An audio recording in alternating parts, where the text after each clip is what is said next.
जय हिंद साथियों, इनगर परिवार में आप सभी का स्वागत है।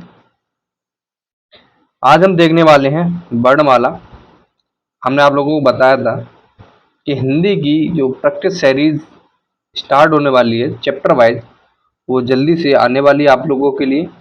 तो कल हमने कुछ हिंदी से संबंधित महत्वपूर्ण तथ्य देखे थे, तो आज हम देखने वाले हैं उसी सीरीज में प्रैक्टिस सेट नंबर 2 है हमारा हिंदी का। उसमें हम देखेंगे वर्णमाला के कुछ महत्वपूर्ण प्रश्न जो एग्जाम में ज़्यादातर देखने को मिलते हैं।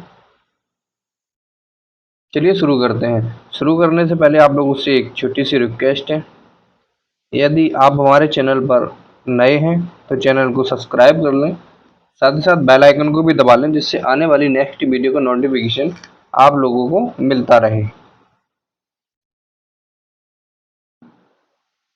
चलिए शुरू करते हैं। पहला प्रश्न, तो अपना पहला प्रश्न है, भाषा की सबसे छोटी इकाई क्या है? तो भाषा की जो सबसे छोटी इकाई है वो है वर्ड। क्या है वर्ड? या कभी कभी वर्ड ना देकर दिया जाता है ध्वनि। तो यह वर्ड होगा या फिर ध्वनि। इसी के साथ बढ़ते हैं अगले प्रश्न की ओर। वर्णमाला कहते हैं, वर्णमाला किसे कहते हैं? तो वर्णों के व्यवस्थित समूह को, क्या वर्णों के व्यवस्थित समूह को हम वर्णमाला कहते हैं। यह भी प्रश्न एग्जाम में बहुत पूछा गया है, कई बार पूछा गया है।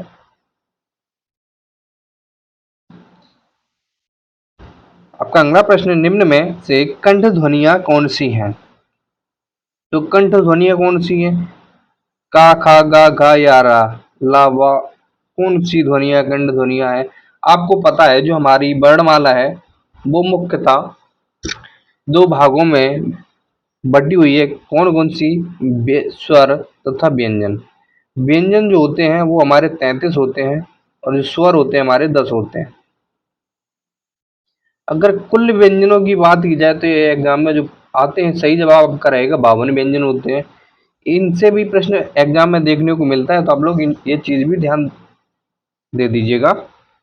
ऐसे पूछा गया कंठ ध्वनियां, जो हमारा का वर्ग होता है, का वर्ग होता है वह सारी की सारी ध्वनियां हमारी कंठ मतलब कंठ ध्वनियों के अंतर्गत आती हैं। इसके कंठ ध्वनियों के अंतर्गत आती हैं। तो आपका सही जवाब होगा का और खा।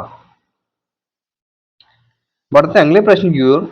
स्थान के आधार पर बताइए कि मूर्धन्य व्यंजन कौन से हैं। मूर्धन्य व्यंजन कौन से हैं, यह चीज आपको बताना है। अगर मूर्धन्य व्यंजनों की बात की जाए,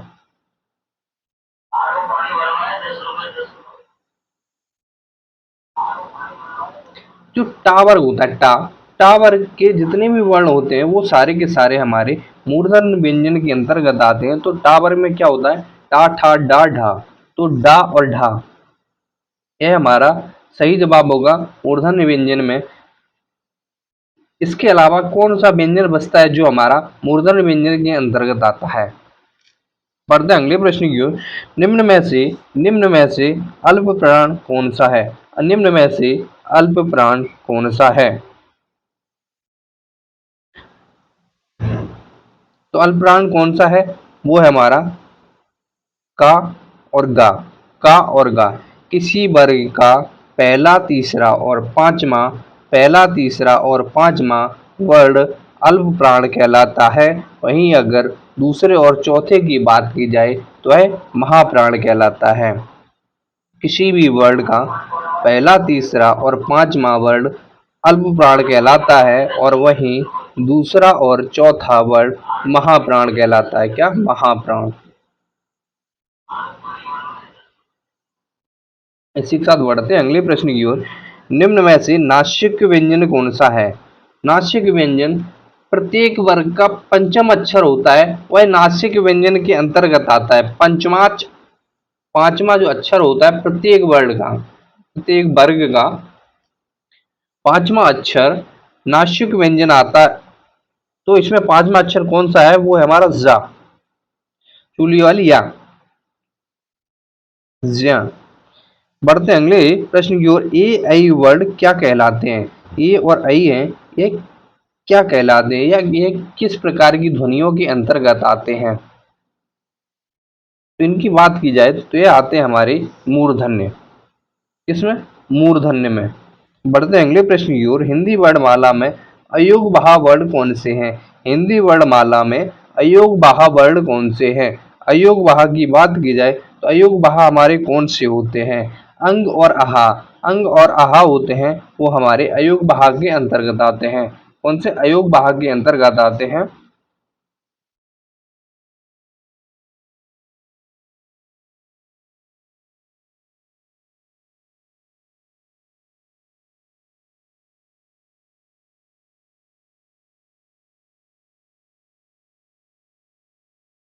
बढ़ते हैं अगले प्रश्न की ओर।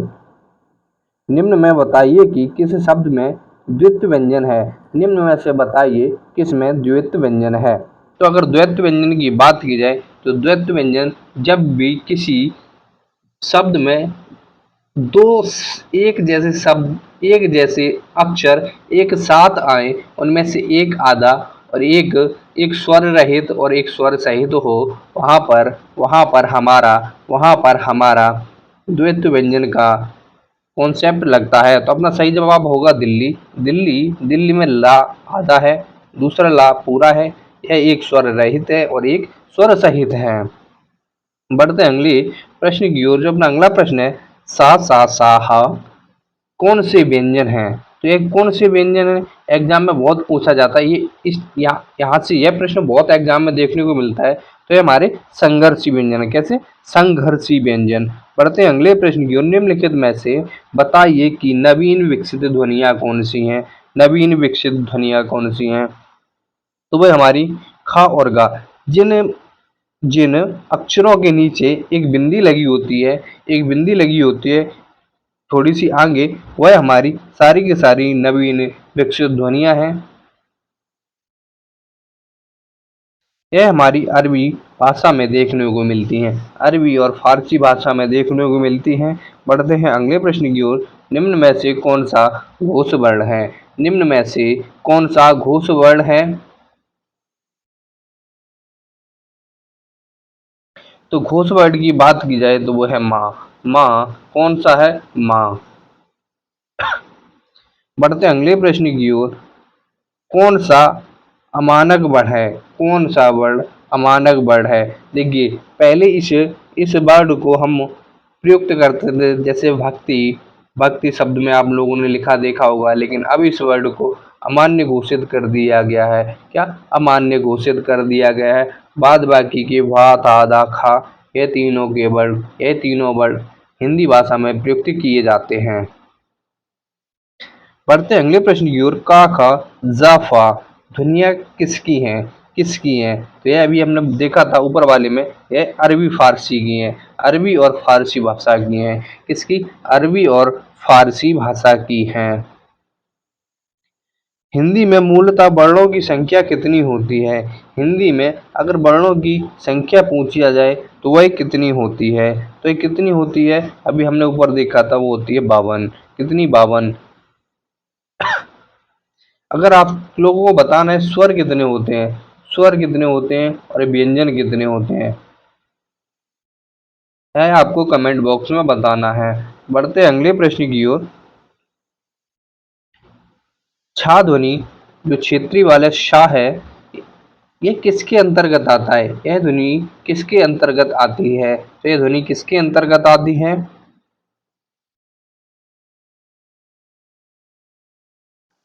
तो यह आती है हमारी संयुक्त वर्ण के। क्या? संयुक्त वर्ण के। यह कौन कौन से दो वर्णों से मिलकर बना होता है? यह कौन कौन से दो वर्णों से मिलकर बना होता है? तो वो बना होता है का और सा। का और शा से। का इसमें आधा होता है और सा।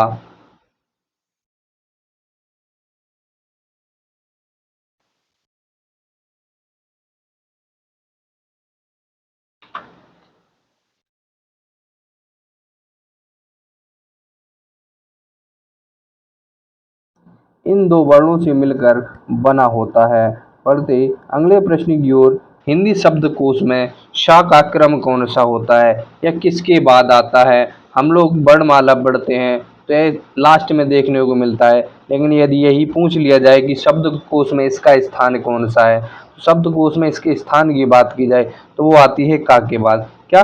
का के बाद इसका स्थान आता है। ज्ञा वर्ड किन वर्णों के सहयोग से बनता है? यहाँ एक संयुक्त व्यंजन है और यह हमारा जा और जा के मेल से बनता है। जा और जा के मेल से बनता है। अघोष वर्ड कौन सा है? आप लोगों से पूछा जा रहा है अघोष वर्ड कौन सा है। इसका प्रश्न आपको कमेंट बॉक्स में देना है। इस प्रश्न का जवाब आपको कमेंट बॉक्स में बताना है। बढ़ते हैं अगले प्रश्न की ओर। जो अपना अगला प्रश्न है, घा का उच्चारण स्थान कौन सा है? जो अपना घा है, घा का उच्चारण स्थान कौन सा है? कौन सा है?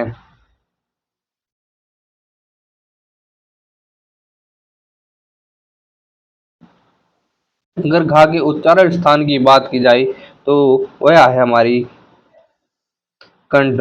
यह कंठ ध्वनियों के अंतर्गत आता है क्योंकि यह का वर्ग के अंतर्गत आता है। का खा गा घा इंग्या, का खा गा घा इंग्या। तालु, तालु में कौन सा वर्ग, तालु से कौन से वर्ग की ध्वनियाँ बोली जाती हैं? तालु से कौन से वर्ग की ध्वनियाँ बोली जाती हैं? यह आप लोगों को कमेंट बॉक्स में बताना है। इनमें से संयुक्त व्यंजन कौन सा है? संयुक्त व्यंजन हमने देखा था कौन कौन से होते हैं, तो एक बार देख लेते हैं। छे, त्रक और ज्ञा।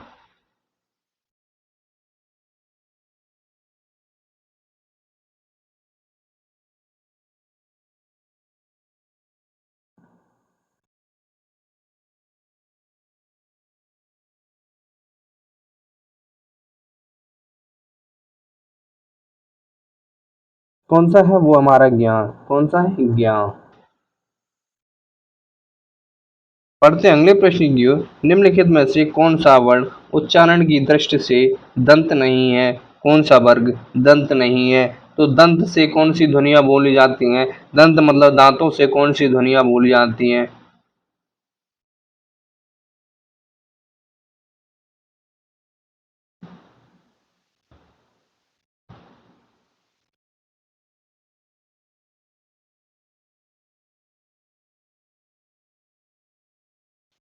जो वर्ण हमारा ता वर्ग के अंतर्गत आता है वह दंत ध्वनियों के अंतर्गत आता है। कौन सा? ता, था, दा, धा, ना। ता, था, दा, धा, ना। ता है, ना है, दा है, लेकिन ता हमारा इसके अंतर्गत नहीं आता है। तो यह किस प्रकार की ध्वनियों के अंतर्गत आता है? कमेंट बॉक्स में छाप दो धड़ल्ले से। कमेंट बॉक्स में छाप दो धड़ल्ले से। एक किस ध्वनियों के अंतर्गत आता है? किस ध्वनियों के अंतर्गत आता है? जल्दी से कमेंट बॉक्स में छाप दो। बढ़ते हैं अगले प्रश्न की ओर। जो अपना अगला प्रश्न है, जिन शब्दों के अंत में आ आता है उन्हें क्या कहते हैं? उन्हें क्या कहते हैं? उन्हें क्या कहते हैं? जिन शब्दों के अंत में आ आता है, छोटा आ आता है, उन्हें हम क्या कहते हैं? उन्हें हम क्या कहते हैं? उन्हें हम कहते हैं अकारांत। छोटा आ आता है तो उन्हें हम कहते हैं अकारांत। यदि वहीं पर बड़ा आ आ जाए तो उसको हम कहते हैं आकारांत। क्या कहते हैं? आकारांत। अगर वहीं पर छोटी ई आ जाए तो उसको हम कहते हैं ईकारांत। और बड़ी ई आ जाए तो बोलते हैं हम उसे ईकारांत। क्या? ईकारांत। जो हमारा छह छतरी वाला वर्ड है, ये किसके योग से बनता है? तो एक का और सा के योग से बनता है। किसके? का और सा के योग से बनता है। का और सा के योग से बनता है। हिंदी वर्णमाला में स्वरों की कुल संख्या कितनी है? स्वरों की कुल संख्या कितनी है? हिंदी वर्णमाला में स्वरों की कुल संख्या कितनी है? स्वरों की कुल संख्या कितनी है? अगर कुल संख्या पूछी जाए तो वो है 13। कौन सी? 13। यदि पूछा जाए हिंदी वर्णमाला में मूल स्वर कितने हैं? मूल स्वर हैं हमारे 10। कितने? 10।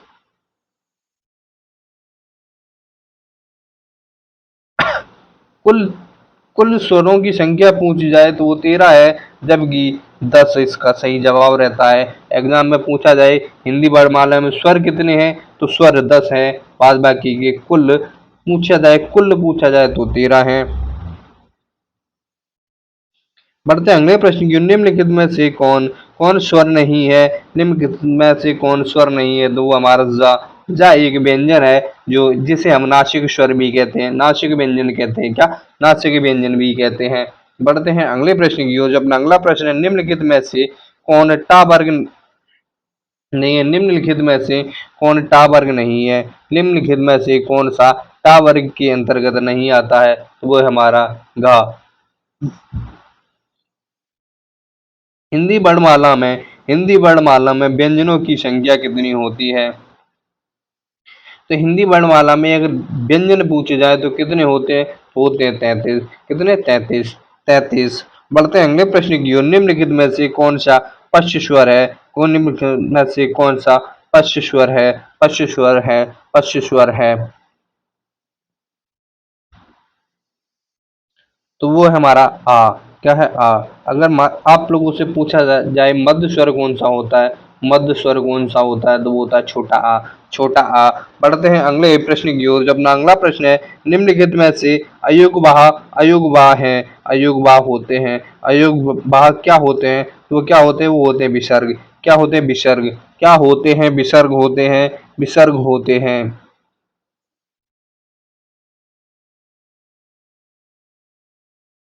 बढ़ते हैं अगले प्रश्न की ओर। बढ़ते हैं अगले प्रश्न की ओर। छा छा ध्वनि का उच्चारण स्थान कौन सा है? छा ध्वनि का उच्चारण स्थान कौन सा है? कौन सा है? कौन सा है? बताइए जल्दी से कमेंट बॉक्स में छाप दीजिए। पढ़ते हैं हम लोग अगले प्रश्न की ओर। निम्नलिखित में से कौन सा एक संयुक्त व्यंजन नहीं है? तो संयुक्त व्यंजन में से कौन सा नहीं है? तो वह हमारा सा। सा एक संयुक्त व्यंजन नहीं है, बल्कि त्रा ज्ञा और छा, यह त्रा ज्ञा और छाछत ये वाला, यह तीनों के तीनों व्यंजन संयुक्त स्वर के अंतर्गत आते हैं। संयुक्त स्वर के अंतर्गत आते हैं। आप लोगों को बताना है जो त्रा है वह किन किन दो वर्णों से मिलकर बनता है? किन किन दो वर्णों से मिलकर बनता है? तालव्य व्यंजन कौन से हैं? तालव्य व्यंजन कौन से हैं? कमेंट बॉक्स में छाप दो। टा जो टा वर्ग के अंतर्गत आते हैं, वो जो टा वर्ग के अंतर्गत आते हैं, वो सारे के सारे वर्ण हमारे, सारे के सारे वर्ण हमारे, सारे के सारे वर्ण हमारे तालव्य व्यंजन कहलाते हैं। क्या? तालव्य व्यंजन कहलाते हैं। बढ़ते हैं अगले प्रश्न की ओर।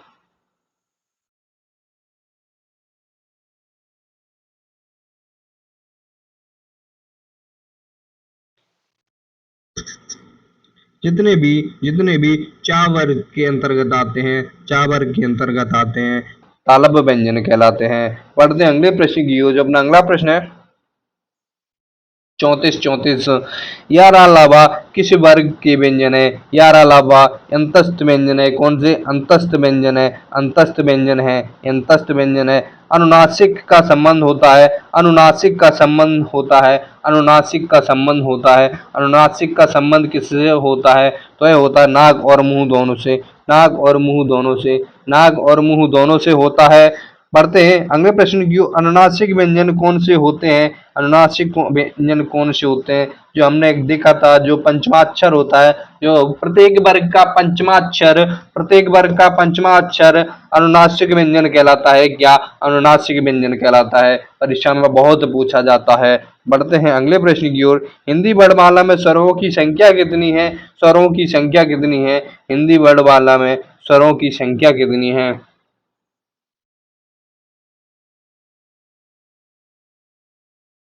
तो स्वरों की संख्या कितनी है? वो है 11।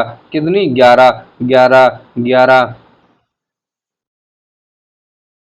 अब देखो, ना तो इसमें 10 दिया गया है और ना ही 13 दिया गया है। ना ही 13 दिया गया है। तो अब हम कितनी मानेंगे? मानेंगे 11, क्योंकि इनमें से हमने विसर्ग को हटा दिया गया है। हटा दिया है। हटा दिया है। और रा वाला श्रा वाला रा जोड़ लिया है। बढ़ते हैं अगले प्रश्न की ओर। बढ़ते हैं अगले प्रश्न की ओर। जब अपना अगला प्रश्न है, कंटोष्ठ ध्वनिया कंटोष्ठ ध्वनि का उदाहरण है। कंटोष्ठ ध्वनि का उदाहरण कौन सा है? कंटोष्ठ ध्वनि का उदाहरण कौन सा है? तो उदाहरण कौन सा है? वो है हमारा औ औ औ।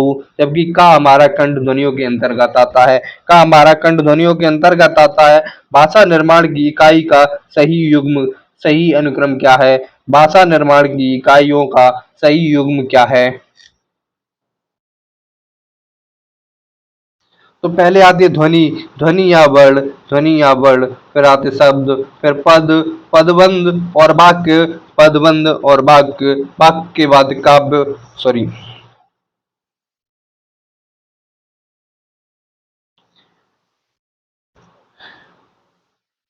बढ़ते हैं अगले प्रश्न की ओर। जो अपना अगला प्रश्न है, निम्नलिखित में से उच्चारण स्थान के आधार पर कंठ से लेकर मुंह की विवर से उच्चरित ध्वनियों का सही क्रम क्या होगा? उच्च ध्वनियों का सही क्रम क्या होगा? सही क्रम क्या होगा? तो वो होगा हमारा कंठ, कंठ के बाद तालब, तालब के बाद वर्तस्य, फिर दंत और ओठ, ओठ, ओठ, वर्तस्य या मूर्धन्य, इसको हम मूर्धा भी कहते हैं। क्या इसको हम मूर्धा भी कहते हैं। बढ़ते हैं अगले प्रश्न की ओर, तो अपना सही जवाब यही रहने वाला है। प्रश्न के आधार पर ला किस प्रकार की ध्वनि है? तो ला किस प्रकार की ध्वनि है? एग्जाम में बहुत पूछा जाता है, एग्जाम में बहुत पूछा जाता है। तो ला एक पार्श्विक ध्वनि है, ला एक पार्श्विक ध्वनि है, ला एक पार्श्विक ध्वनि है। इनमें से कौन सा युग्म अघोष ध्वनि है? कौन सा युग्म अघोष ध्वनि है? तो वह हमारा डा और ढा, डा और ढा, यह अघोष ध्वनियों के अंतर्गत आता है। बढ़ते हैं अगले अगले प्रश्न की ओर, बढ़ते हैं अगले प्रश्न की ओर। इनमें से इन शब्दों में कौन सा शब्द हिंदी शब्दकोश के सबसे अंत में आएगा? कौन सा शब्द हिंदी शब्दकोश के सबसे अंत में आएगा? तो कौन सा शब्द है जो शब्दकोश के अंत में आने वाला है? तो वह हमारा क्लीव। क्या है? Cleave, cleave, cleave. बढ़ते हैं अगले प्रश्न की ओर। निम्नलिखित में से विब्रत स्वर कौन सा है? निम्नलिखित में से विब्रत स्वर कौन सा है? तो वो हमारा ओ। क्या है? ओ। निम्नलिखित में से तालव्य वर्ण कौन सा है? तालव्य वर्ण कौन सा है? का, ता, ता में जो चा वर्ग होता है, जो हमारा चा वर्ग होता है, वो तालव्य ध्वनियों के अंतर्गत आता है।